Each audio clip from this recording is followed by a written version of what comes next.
Throughout all of our lives, we've been burning different kinds of energy sources to give us power and energy to live our lives.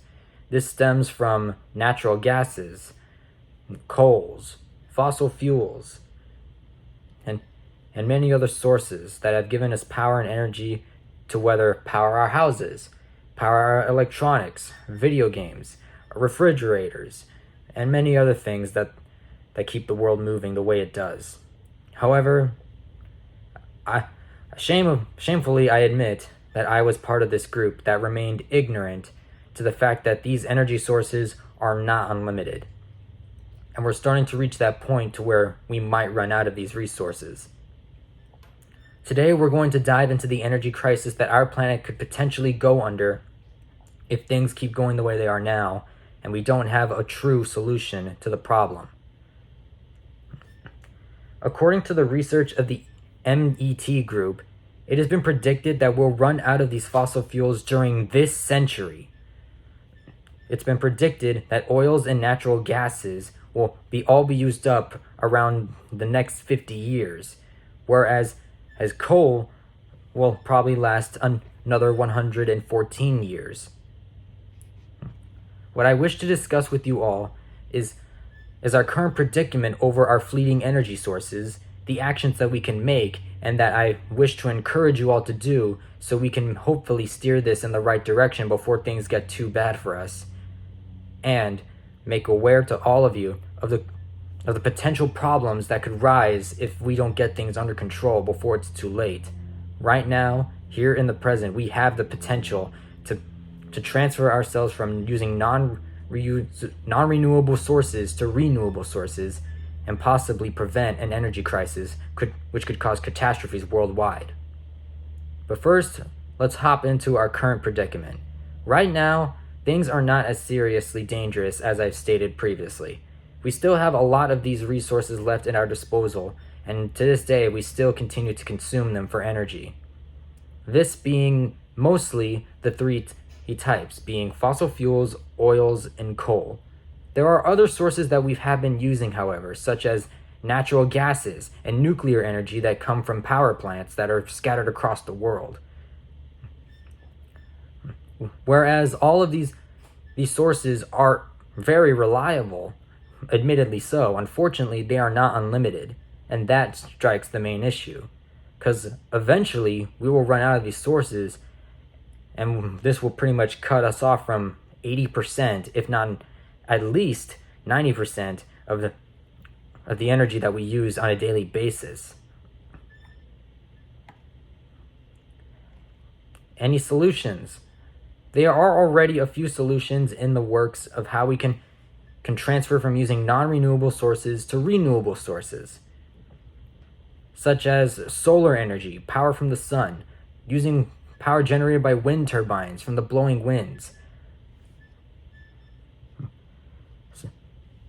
Other sources are also come in the form of geothermal and hydro energy.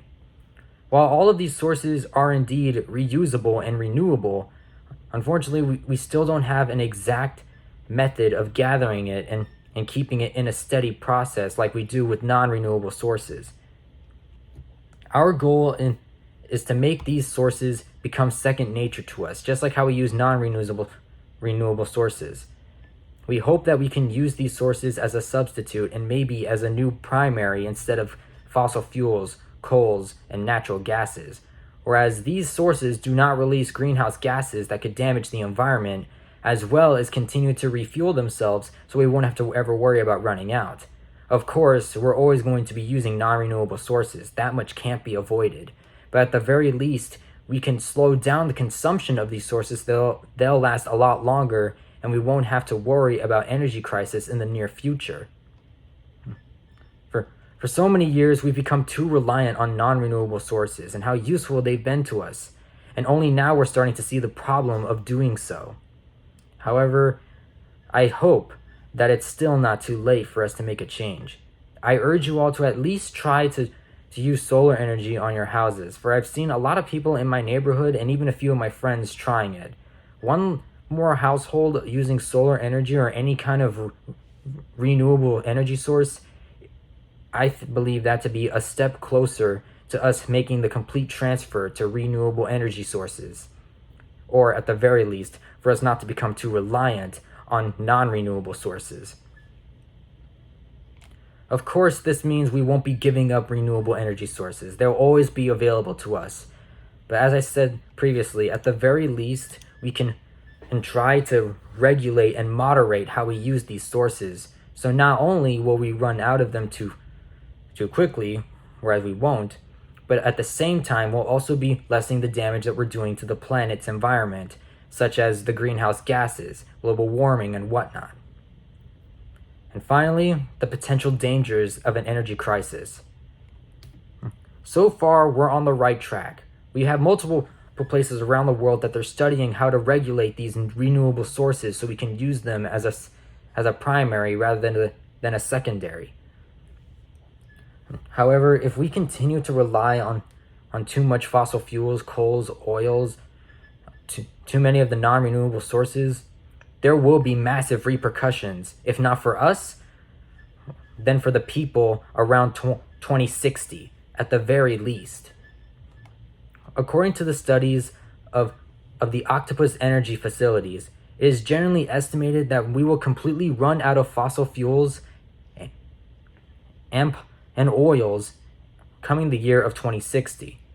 If this future comes to pass, the people of the next generation will be suffering dearly in an energy crisis that could cause unimaginable damage to the world. Without electricity, there would be no cash machines, no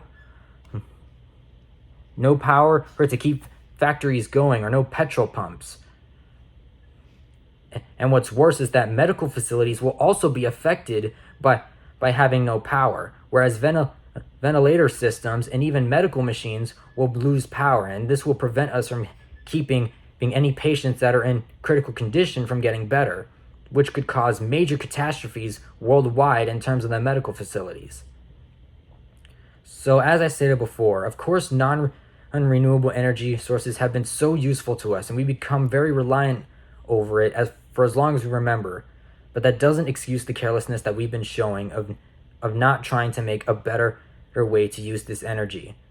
If we don't take action now, things will get worse, if not for us, then for the future generation that will come after us.